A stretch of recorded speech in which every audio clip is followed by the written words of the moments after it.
Hello guys, कैसे हो आप सभी। उम्मीद है कि बहुत अच्छे होंगे। जैसा कि दोस्तों आप सभी को पता है कि 23 और 24 जुलाई को रीट की जो एग्ज़ाम है, पात्रता परीक्षा, वो कंप्लीट हो चुकी है। और दोस्तों इस वीडियो के अंदर मैं आपको जो 24 जुलाई को जो फर्स्ट शिफ्ट हुई थी दोस्तों मॉर्निंग के अंदर, उसकी जो द्वितीय भाषा इंग्लिश है दोस्तों, मैं करवाने वाला हूँ आपको। यानी कि फर्स्ट शिफ्ट, यानी कि पहली जो शिफ्ट थी दोस्तों, पहली पारी 24 जुलाई को, उसके अंदर जो भाषा द्वितीय थी दोस्तों इंग्लिश, यानी कि भाषा द्वितीय एक संस्कृत की मैंने वीडियो डाल दी है दोस्तों, और इंग्लिश भाषा है दोस्तों, मैं इसके अंदर करवाने वाला हूँ आपको। तो चलिए दोस्तों स्टार्ट करते हैं। सबसे पहला क्वेश्चन क्या है आपके सामने। तो दोस्तों मैं जो ये आपको करवा रहा हूँ दोस्तों, ये जो 20 सीरीज़ है दोस्तों, बुकलेट की 20 सीरीज़, उसके मैं आंसर आपको करवा रहा हूँ। ठीक है दोस्तों, आप अपना जो क्वेश्चन है दोस्तों, क्वेश्चन देख करके आपके अकॉर्डिंग कौन सी सीरीज़ है उसके अकॉर्डिंग मिला लीजिएगा। और हाँ दोस्तों, 30 में से, यानी इंग्लिश के जो 30 है, भाषा द्वितीय इंग्लिश में 30 में से आपके कितने मार्क्स आ रहे हैं, ज़रूर कमेंट बॉक्स में कमेंट करके ज़रूर बताइएगा दोस्तों। ठीक है, चलिए स्टार्ट करते हैं। सबसे पहला क्वेश्चन आपके सामने उपस्थित है दोस्तों। Choose the y labial consonants, यानी कि वाई लेबियल कॉन्सोनेंट होता है दोस्तों, यानी पे वे दोस्तों, इसमें ऑप्शन नंबर ए चला जाएगा, यानी ये वाई लेबियल कॉन्सोनेंट्स है। Which is a lateral consonant, lateral कौन सा होगा दोस्तों, वी, ऑप्शन नंबर वी चला जाएगा। The symbol of a underline letter in the word ship, ship का क्या होगा दोस्तों, शिप का ये हो जाएगा एस, यानी ये हो जाएगा श हो जाएगा दोस्तों ये वाला, तो ऑप्शन नंबर सी चला जाएगा। नेक्स्ट क्वेश्चन है दोस्तों फोनेटिक्स का।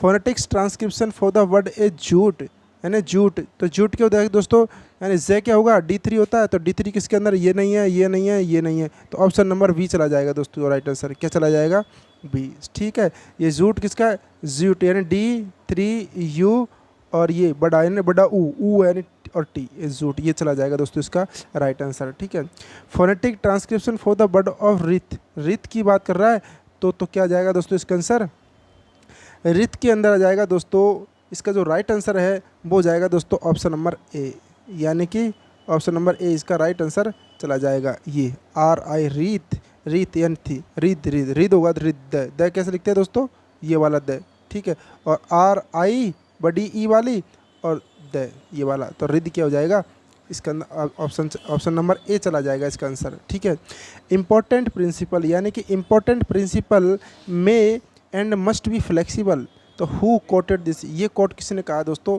इसका आंसर आपको कमेंट बॉक्स में कमेंट करके ज़रूर बताना है दोस्तों। ठीक है दोस्तों, ये मैं एक क्वेश्चन छोड़ रहा हूँ, इसका आपको कमेंट बॉक्स में कमेंट करके ज़रूर बताना है कि इसका राइट आंसर क्या होगा दोस्तों। ठीक है, नेक्स्ट क्वेश्चन आपके सामने उपस्थित है 67 है कि natural order of learning a language is, यानी कि नेचुरल ऑर्डर क्या है, लर्निंग ए लैंग्वेज, यानी लर्निंग ए लैंग्वेज, लैंग्वेज को सीखने का एक जो प्राकृतिक ऑर्डर है दोस्तों वो क्या है, तो आप सभी को पता है LSRW होता है। ठीक है, लिसनिंग, स्पीकिंग, रीडिंग और राइटिंग, तो लिसनिंग, स्पीकिंग, रीडिंग और writing, option number c is the, sorry d नहीं दोस्तों, option number c is the right answer. ठीक है, नेक्स्ट क्वेश्चन है कि which one of these is not an element of a communicative approach, यानी communicative approach का कौन सा एक एलिमेंट है वो नहीं है, नॉट नहीं है, तो इसका जो राइट आंसर होगा दोस्तों, यानी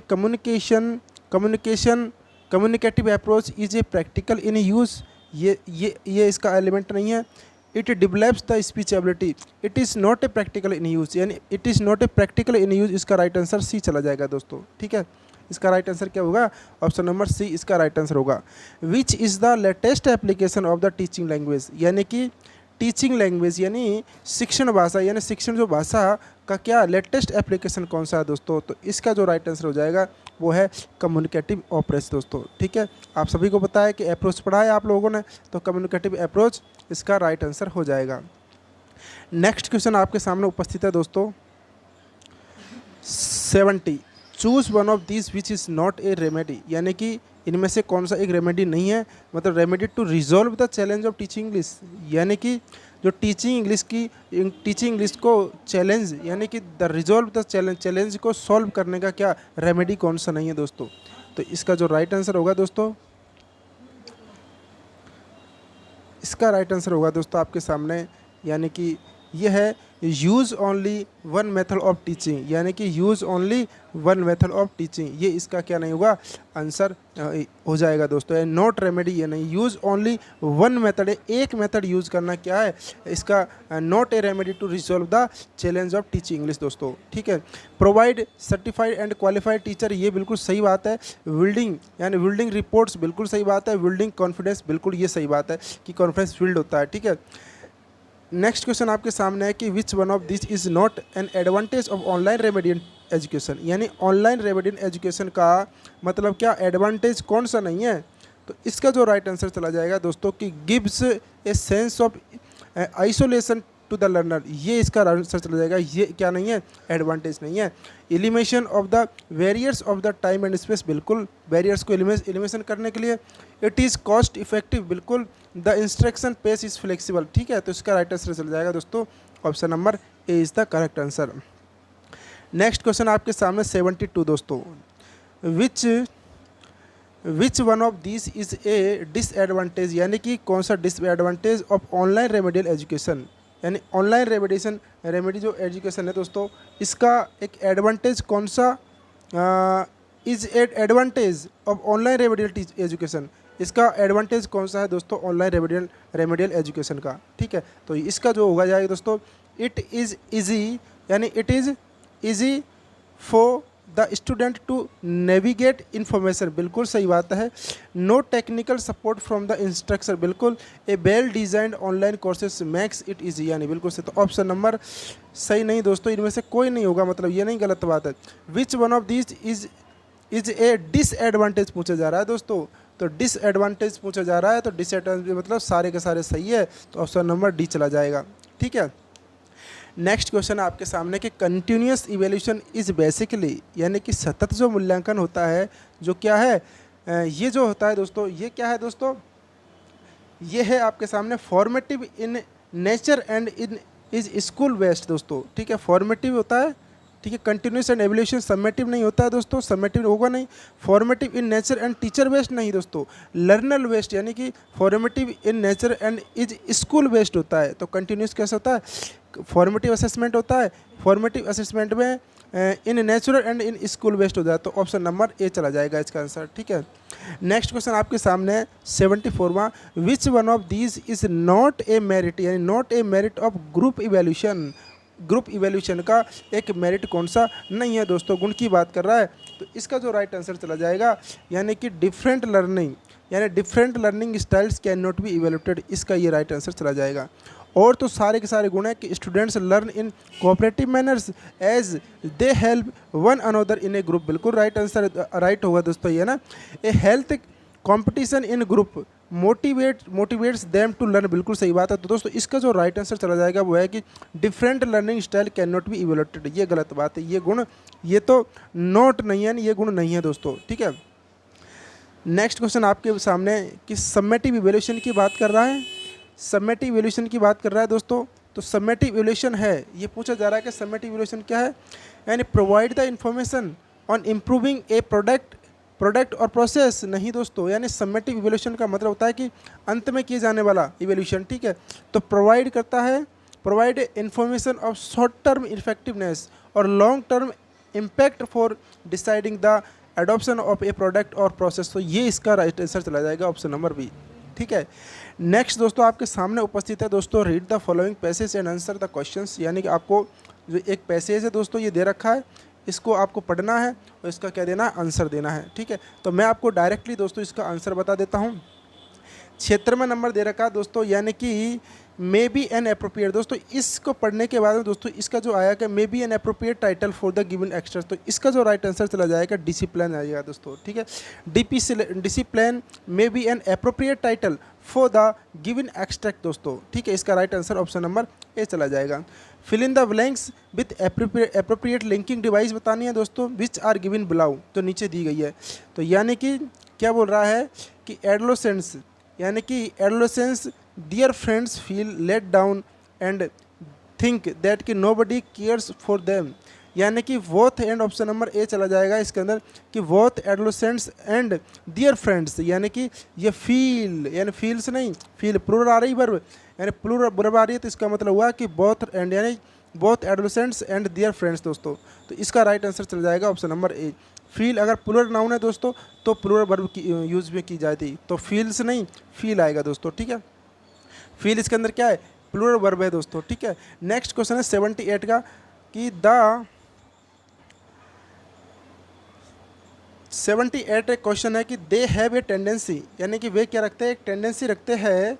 दे have a tendency not only to go astray, not only to astray but also to choose the wrong path in according to the passage के अकॉर्डिंग बताना है। तो आपको पता ही है, आपने पढ़ा है इसके अंदर, तो ये इसका राइट आंसर चला जाएगा नॉट ओनली बट आल्सो, इसका राइट आंसर हो जाएगा दोस्तों। The have a tendency not only to go astray but also to choose the wrong path, ठीक है। नेक्स्ट क्वेश्चन आपके सामने 79 में दोस्तों, ठीक है। 79 में है आपके सामने adolescent as well as his friends, यानी दोस्तों एज वेल एज है तो फर्स्ट जो नाउन होगा उसके अकॉर्डिंग क्या आएगा, वर्ब का यूज किया जाएगा। तो इसका मतलब एडोलेसेंट क्या है, एक सिंगुलर नाउन है, तो सिंगुलर नाउन है तो फील्स ऑप्शन वी चला जाएगा। Let down and think that nobody cares for them, तो ठीक है इसका राइट आंसर चला जाएगा फील्स दोस्तों। यानी एज वेल एज जब आ जाता है तो इससे जस्ट पहले वाला जो, यानी इससे जस्ट पहले वाला जो नाउन होता है उसके अकॉर्डिंग क्या की जाती है, वर्ब यूज में ली जाती है। तो एडोलेसेंट यानी क्या है, एक क्या है सिंगुलर नाउन है, तो सिंगुलर नाउन के साथ में सिंगुलर वर्ब का यूज किया जाएगा। Option number B is right answer. If a guardian, यानी इफ़ ए गार्जियन, एक गार्जियन की बात कर रहा है, तो दोस्तों एक गार्जियन क्या है, एक सिंगुलर नाउन है। ए लग रहा है आगे की तरफ, गार्जियन नहीं दोस्तों, ए लग गया, तो ए लगते दोस्तों a guardian does not impose, यानी does not impose any constructions, यानी कंस्टेंट्स यानी on the adolescents, then they have a tendency to go astray. इसका जो राइट आंसर चला जाएगा वो जाएगा दोस्तों option number D. Next question है दोस्तों 81 दोस्तों क्वेश्चन दे रखा है दोस्तों, यानी स्टंजा दे रखा है। स्टंजा मतलब आपको पढ़ लेना है दोस्तों स्टंजा। मैं इसका राइट आंसर करवा देता हूँ आपको, यानी कि choose the correct rhyme scheme पूछा जा रहा है दोस्तों इन द अबव स्टंजा के अंदर। तो राइम स्कीम देख लीजिए दोस्तों, यानी कि give me a flower delicious as the rose a, तो and stately as the lily in her pride, यानी be what of what colour, rose red, love टिस्ट क्या है, लव फर्स्ट चूज, यानी रोज और चूज यानी कि ए सेम आ रहा राइम स्कीम, ठीक है। और ये प्रोवाइड यानी बी, इसकी जो राइम स्कीम हो जाएगी दोस्तों ए बी, यानी कि option number B is the correct answer दोस्तों, ठीक है। नेक्स्ट क्वेश्चन है आपके सामने, give me a flower delicious as the rose, as आ गया दोस्तों यहाँ पर एज द रोज, तो ये क्या है, which figure of speech is used in this, यानी कि लाइक एज सो एज आ जाता है, तो इसके अंदर क्या हो जाता है दोस्तों, simply is the right answer हो जाएगा दोस्तों, ठीक है। नेक्स्ट क्वेश्चन आपके सामने, Richard was a lion, Richard कोई लॉइन थोड़ी है दोस्तों रिचार्ड, तो रिचार्ड वाज ए लॉइन, यहाँ के मतलब एक तरीके से कंपेयर की जा रही है टू डिसिमिलर ऑब्जेक्ट के बीच में, ठीक है। डिसिमिलर ऑब्जेक्ट के बीच में कंपेयर की जाती है, लेकिन ये क्या दोस्तों क्या है, संक्षिप्त, यानी मतलब है इसका जो राइट आंसर चला जाएगा वो जाएगा दोस्तों मेटाफर। मेटाफर क्या होता है दोस्तों, यानी कि metaphor is a compressed form of simile दोस्तों, ठीक है। सिमली का क्या होता है, कंप्रेस्ड फॉर्म होता है मेटाफर। तो ये क्या है, या तो रिचर्ड एज ए लॉइन के रूप में आ सकता है, लाइक ए लॉइन आ सकता है, या फिर रिचर्ड बाज ए लॉइन आ रहा है, तो इसका मतलब क्या है, इसमें मेटाफर चला जाएगा, फिगर ऑफ स्पीच, ठीक है। नेक्स्ट क्वेश्चन है 84 दोस्तों आपके सामने उपस्थित है, choose the correct figure of speech in the lines given below दोस्तों, ठीक है। नीचे जो इसमें फिगर ऑफ स्पीच यानी फिगर ऑफ चूज करना है, नीचे लाइन दे रखी है, ठीक है। तो दोस्तों देखते हैं क्या है कि pride goeth forth on a horse back and grand and gay but cometh back on foot and vex its way. तो दोस्तों इसका जो राइट आंसर चला जाएगा वो है दोस्तों इसके अंदर पर्सोनिफिकेशन, यानी कि मानवीकरण किया गया है दोस्तों इसके अंदर, ठीक है। वेटी वाटर वॉट सम बटर, यानी वेटी वाटर वॉट सम बटर, तो ये क्या है दोस्तों, मतलब repetition of same sound bye near by words. तो 85 के अंदर क्या चला जाएगा, एलिट्रेशन, यानी कि रिपीटेशन होता है we what and what we, मतलब आगे का जो वर्ड्स नहीं दोस्तों, साउंड्स देखिए, wetty water what some water, तो दोस्तों इसका राइट आंसर एलिट्रेशन चला जाएगा, रिपीटेशन हो रहा सर इसके अंदर, ठीक है।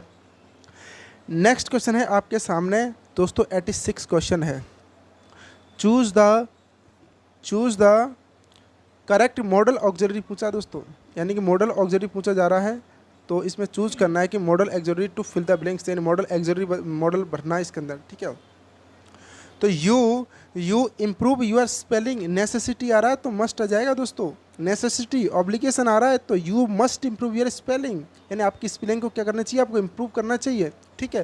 तो what's the good of entering into the negotiations with A man of straw, A man of straw दोस्तों, यार ए मैन ऑफ स्ट्रॉ मीन्स का मतलब दोस्तों ये क्या है, एक इडियम सेंस फ्रेजेज है दोस्तों। तो इसका जो राइट आंसर हो जाएगा वो है कि a man of no substance और नो कॉन्सिक्वेंस दोस्तों। तो इसका आंसर चला जाएगा option number A poem that has 14 lines दोस्तों। तो इसे क्या कहा जाता है, सोनेट, यानी कि a poem that has 40 lines is usually containing 10 syllables and a fix pattern of rhyme scheme, rhyme is known as a sonnet कहा जाता है दोस्तों। क्या कहा जाता है, सोनेट। नेक्स्ट क्वेश्चन दोस्तों आपके सामने उपस्थित है 89 दोस्तों। 89 क्वेश्चन आपके सामने क्या कह रहा है दोस्तों, यानी कि on the approach of a policeman the bully, यानी showed a clean pair of heels here, showed a clean pair of heels, मतलब ये भी क्या है दोस्तों, ये भी क्या है दोस्तों, एक इडियम सेंस फ्रेजेज है। इसका मतलब क्या होता है, इसका मतलब होता है रन अवे दोस्तों, ठीक है। On the approach of a policeman the bully showed a clean pair of heels का मतलब होता है रन अवे हो गया। हेयर सोल्ड यानी showed a clean pair of heels means का मतलब होता है रन अवे, यानी भाग गया। Which one of this does not belongs to an elegy, यानी कि दोस्तों इनमें से कौन सा है जो इलेजी से बिलोंग नहीं करता है। तो इलेजी क्या है दोस्तों, मॉर्न के रूप में मतलब, तो ए सैड पोइम, बिल्कुल सैड पोइम, सैड है तो उदास, इसके लिए क्या इलेजी आती है। मॉर्निंग यानी मॉर्निंग पोइम, बिल्कुल सही बात है दोस्तों, ये भी होती है, लेकिन डज नॉट बिलोंग्स करता है। इमोशनल पोइम है लेकिन जॉयफुल, आनंदफुल दोस्तों इसके अंदर होता नहीं है, यानी आपने पढ़ा होगा पेस्ट और एलर्जी क्या होता है, एलर्जी के अलग अलग वर्ड 4-5 पढ़ा होगा दोस्तों, ठीक है। तो इसके अंदर मतलब इसका मतलब यानी मॉर्निंग पोइम हो सकता है, ये सैड पोइम है, इमोशनल पोइम हो सकता है, लेकिन ये जॉयफुल पोइम दोस्तों इसका राइट आंसर चला जाएगा, यानी खुश दोस्तों, यानी ये जॉयफुल पोइम होता है, ये जॉयफुल पोइम नहीं होती है दोस्तों, ठीक है। तो 90 क्वेश्चन दोस्तों हमारे कंप्लीट हो चुके हैं। तो उम्मीद है दोस्तों कि आपको ये वीडियो बहुत ही ज़्यादा पसंद आई होगी। आपको कमेंट बॉक्स में कमेंट करके बताना है कि दोस्तों आपके 30 में से कितने मार्क्स आ रहे हैं दोस्तों अगर हमारे यूट्यूब चैनल पर अगर आप नए हो तो प्लीज़ हमारा यूट्यूब चैनल को सब्सक्राइब कर लीजिएगा और अपने दोस्तों के साथ ज़रूर शेयर कीजिएगा दोस्तों। अगर आपके लिए ये हेल्पफुल रहती है वीडियो तो ज़रूर शेयर कीजिए दोस्तों। बहुत बहुत धन्यवाद, थैंक यू वेरी मच दोस्तों।